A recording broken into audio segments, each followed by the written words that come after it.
Hello guys, welcome to my first video. This video is a tutorial with me making a lava bead bracelet, and I have some gold accessories there.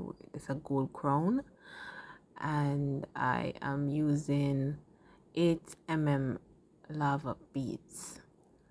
So enjoy the video. So an important factor when you're making bracelets is to always get a measuring board.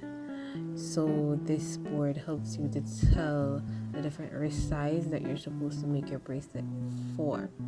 So here you see I'm using the 17 centimeter wrist size, and I am triple tying the knot to secure the bracelet